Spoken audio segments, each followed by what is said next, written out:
ಇದರ ಜೊತೆಗೆ ಸುಹಾಸ್ ಶೆಟ್ಟಿಯನ್ನ ಹತ್ಯೆ ಮಾಡಿದ್ರಲ್ಲ, ಅದಕ್ಕೂ ಮುಂಚೆಯೇ ಒಂದು ಭರ್ಜರಿ ಪಾರ್ಟಿಯನ್ನ ಕೂಡ ಮಾಡಿದ್ರಾ ಅನ್ನೋ ಪ್ರಶ್ನೆ ಇದೆ. ಏಪ್ರಿಲ್ 2ನೇ ತಾರೀಕು ಹತ್ಯೆಗೆ ಸ್ಕೆಚ್ ರೂಪಿಸೋಕೆ ರಹಸ್ಯ ಸ್ಥಳದಲ್ಲಿ ಒಂದು ಪಾರ್ಟಿಯನ್ನೇ ಆಯೋಜನೆ ಮಾಡಿಕೊಂಡಿದ್ರು.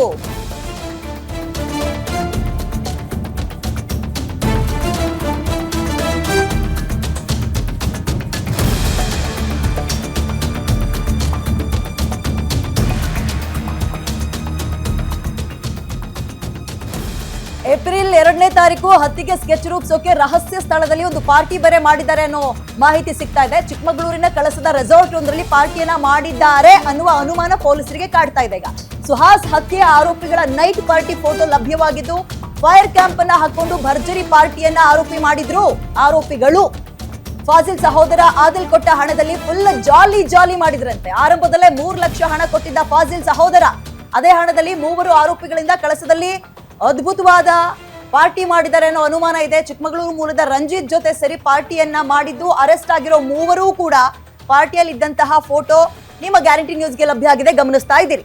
ಈಗ ಒಂದು ಪ್ರೀ ಪ್ಲಾನ್ ಮಾಡಬೇಕಲ್ಲ, ಅದಕ್ಕೊಂದು ಸಕ್ಕದಾಗಿರೋ ನೈಟ್ ಔಟ್ ಅಥವಾ ಒಂದು ಪಾರ್ಟಿಯನ್ನ ಮಾಡ್ಕೊಂಡಿದ್ದಾರೆ. ಫೈರ್ ಕ್ಯಾಂಪ್ ಎಲ್ಲ ಹಾಕೊಂಡು ಆ ಫೋಟೋ ಒಂದೊಂದೇ ಲಭ್ಯ ಆಗ್ತದೆ. ಪಾರ್ಟಿ ಮಾಡೋದು ದೊಡ್ಡ ವಿಚಾರ ಅಲ್ಲ, ಆದ್ರೆ ಆ ಪಾರ್ಟಿಲಿ ಏನ್ ಚರ್ಚೆ ಆಯ್ತು, ಯಾರೆಲ್ಲ ಇದ್ರು, ಆಮೇಲೆ ಈಗೇನು 3 ಲಕ್ಷ ಹಣ ಕೊಟ್ಟಿದ್ರು ಅದರಲ್ಲೇ ಪಾರ್ಟಿ ಮಾಡಿದ್ರು ಅಂದ್ರೆ 3 ಲಕ್ಷದ ಹಣದ್ದು ಪಾರ್ಟಿ ಮಾಡಿದ್ರಾ ಅನ್ನುವಂತಹ ವಿಚಾರ ಬರಲ್ಲ. ಬಟ್ ಪಾರ್ಟಿ ಮಾಡಿದ್ರಾ, ಯಾರೆಲ್ಲ ಭಾಗಿಯಾಗಿದ್ರು, ಈಗೇನ್ ಅರೆಸ್ಟ್ ಆಗಿದ್ದಾರೆ ಅಷ್ಟು ಜನ ಮಾತ್ರನ ಅಥವಾ ಹೊರಗಿನವ್ರು ಇದ್ರು ಅನ್ನೋದಾದ್ರೆ ಪೊಲೀಸರು ಅವ್ರನ್ನು ತನಿಖೆಗೆ ಎಳ್ಕೊಳ್ತಾರಾ?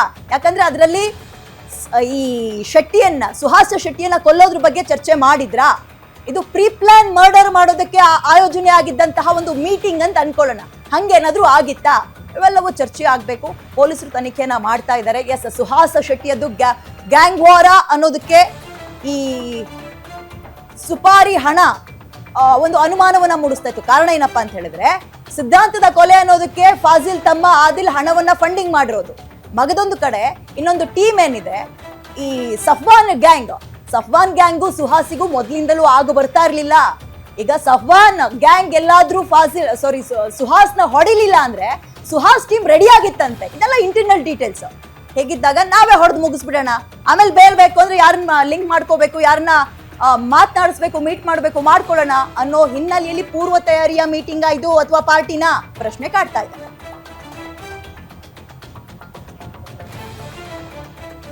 ಓಕೆ, ಮೋರ್ ಡೀಟೇಲ್ಸ್ ನನ್ನ ಕಲೀಗ ಆದಿತ್ಯ ನೀಡ್ತಾರೆ. Good morning Aditya.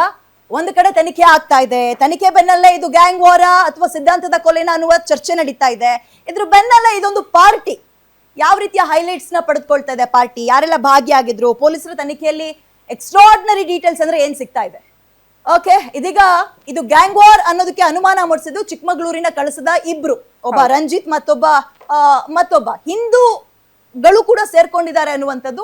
ಇದೆಲ್ಲ ಒಂದ್ ರೀತಿ ತನಿಖೆಯನ್ನ ಬೇರೆ ಹಾದಿ ತಪ್ಪಿಸೋದಕ್ಕ ಹಾಗೆ ಅನಿಸ್ಬಿಡ್ತದ್ದು. ಯಾವಾಗ ತನಿಖೆ ಪ್ರಾರಂಭ ಆಯ್ತೋ ಇಲ್ಲಿ ಕೋಮು ಗಲಭೆ ಸೃಷ್ಟಿ ಮಾಡುವಂತಹ ಸನ್ನಿವೇಶಗಳು ನಿರ್ಮಾಣ ಆಗುತ್ತೆ ಅನ್ನೋ ಕಾರಣಕ್ಕೆ ಈ ರೀತಿ ಆಯಾಮದಲ್ಲಿ ಪೊಲೀಸರ ತನಿಖೆ ಸಾಕ್ತಾ ಅನ್ನೋದು ಕೂಡ ಬಹುದೊಡ್ಡ ಪ್ರಶ್ನೆ ಆಗ್ತಾ ಇದೆ. ಗೊತ್ತಿಲ್ಲ, ಹಿಂದೂಗಳು ಕೂಡ ಭಾಗಿಯಾಗಿದ್ರೆ ಸಪೋಸ್ ಅದಕ್ಕೆ ಸಂಬಂಧಪಟ್ಟಂತ ಸಾಕ್ಷಿಗಳು ಸಿಕ್ಕರೆ ಈಗ ಕಾನೂನು ಪ್ರಕಾರ ಏನ್ ಶಿಕ್ಷೆ ಆಗಬೇಕು ಅದಾಗಬೇಕು.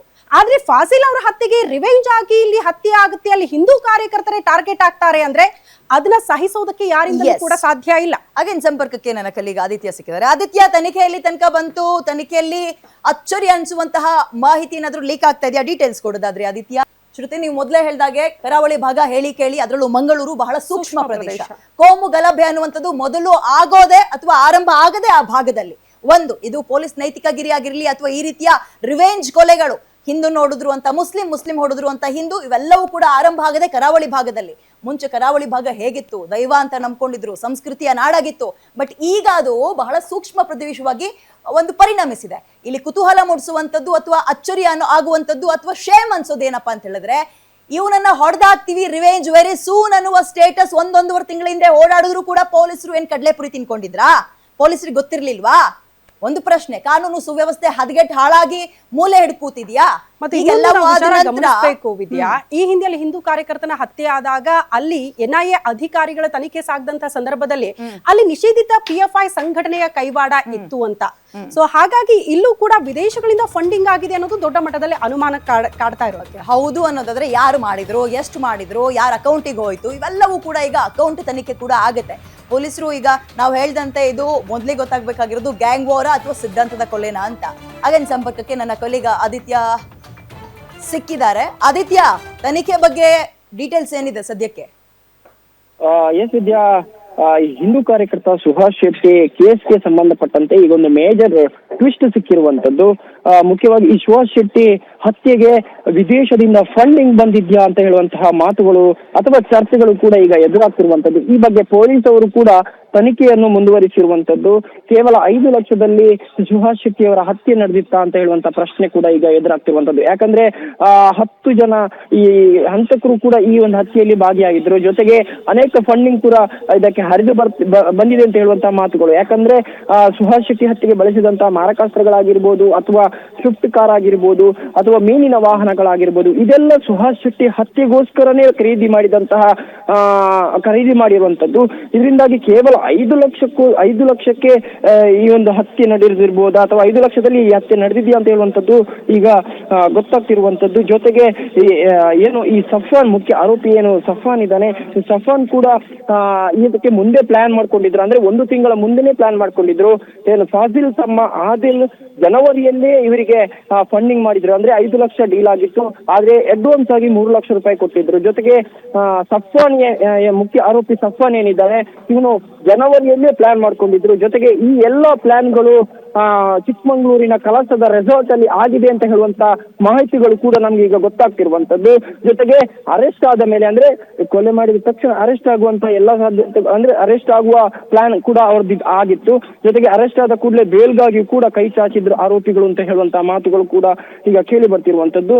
ಒಟ್ಟಿನಲ್ಲಿ ಈ ಒಂದು ಸರೆಂಡರ್ ಆದ ಕೂಡಲೇ ಈ ಬಗ್ಗೆ ಚರ್ಚೆ ಕೂಡ ಈ ಒಂದು ಚಿಕ್ಕಮಂಗ್ಳೂರಿನ ಒಂದು ಕಳಸದ ರೆಸಾರ್ಟ್ ಅಲ್ಲಿ ಮಾಡಿದ್ರು ಅಂತ ಹೇಳುವಂತದ್ದು ಕೂಡ ಈ ಮೇಲ್ನೋಟಕ್ಕೆ ಗೊತ್ತಾಗ್ತಿರುವಂತದ್ದು. ಈಗಾಗಲೇ ಎಲ್ಲ ಅವರ ಬ್ಯಾಂಕ್ ಆಗಿರ್ಬೋದು ಅಥವಾ ಇದೀಗ ಫಂಡಿಂಗ್ ಬಗ್ಗೆ ಬಹಳ ಕುತೂಹಲ ಮೂಡ್ತಾ ಇರೋದು. ತನಿಖೆಯಲ್ಲಿ ಫಂಡಿಂಗ್ ಬಗ್ಗೆ ರೈಸ್ ಆಗಿದ್ಯಾ, ತನಿಖೆ ಆಗ್ತಾ ಇದೆಯಾ, PFI ಸಂಘಟನೆ ಮತ್ತೊಂದು ಮಗದೊಂದು ಇವೆಲ್ಲವೂ ಕೇಳಿ ಬರ್ತಾ ಇದೆ. ಏನಿದೆ ಆದಿತ್ಯ ಡೀಟೇಲ್ಸ್ ಅದು? ಎಸ್, ಫಂಡಿಂಗ್ ಬಗ್ಗೆ ಮಾತಾಡಬೇಕಾದ್ರೆ 5 ಲಕ್ಷ ಮುಂಚೆನೆ ಜನವರಿಯಲ್ಲೇ ಏನು ಆದಿಲ್ ಏನಿದ್ದಾನೆ ಅಂದ್ರೆ ಸಫಾನ್ಗೆ ಈ ಒಂದು 3 ಲಕ್ಷ ರೂಪಾಯಿ ಮೊದಲೇ ಕೊಟ್ಟಿದ್ರು. ಬಳಿಕ ಇನ್ನಷ್ಟು ಫಂಡಿಂಗ್ಗಳು ಬಂದಿದೆಯಾ ಇಲ್ವಾ ಅಂದ್ರೆ ವಿದೇಶದಿಂದ ಬಂದಿರುವಂತಹ ಮಾಹಿತಿಗಳು ಕೂಡ ಈಗ ಪೊಲೀಸರಿಗೆ ಗೊತ್ತಾಗ್ತಿರುವಂತದ್ದು. ಈ ಬಗ್ಗೆ ಎಲ್ಲ ಹಂತಕರ ಬ್ಯಾಂಕ್ ಅಕೌಂಟ್ ಆಗಿರ್ಬೋದು ಮತ್ತು ಇನ್ನಿತರ ಅಕೌಂಟ್ ಗಳನ್ನೆಲ್ಲ ಪರಿಶೀಲನೆ ಕೂಡ ಮಾಡ್ತಿದ್ದಾರೆ. ಜೊತೆಗೆ ಇದನ್ನು ಇಷ್ಟು 5 ಲಕ್ಷದಲ್ಲಿ ಹತ್ಯೆಯನ್ನು ಮಾಡ್ಲಿಕ್ಕೆ ಸಾಧ್ಯನೇ ಇಲ್ಲ. ಯಾಕಂದ್ರೆ ಕಾರನ್ನು ಅಥವಾ ಮೀನಿನ ವಾಹನವನ್ನು ಖರೀದಿ ಮಾಡ್ಲಿಕ್ಕೋಸ್ಕರ ಮತ್ತು 10 ಜನ ಹಂತಕರಿಗೂ ಕೂಡ ಈ ಒಂದು ಸಮಪಾಲ ಆಗ್ಬೇಕು ಅಂತ ಆಗುವ ದೃಷ್ಟಿಯಿಂದ ಇನ್ನಷ್ಟು ಜಾಸ್ತಿ ಫಂಡಿಂಗ್ ಆಗಿರ್ಬೋದು ಅಂತ ಹೇಳುವಂತಹ ಮಾಹಿತಿಗಳು ಕೂಡ ಈಗ ನಮಗೆ ಬರ್ತಿರುವಂತದ್ದು.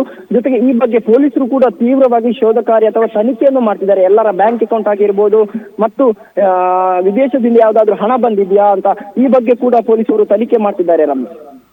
ಓಕೆ, ಧನ್ಯವಾದ ಡೀಟೇಲ್ಸ್ಗೆ.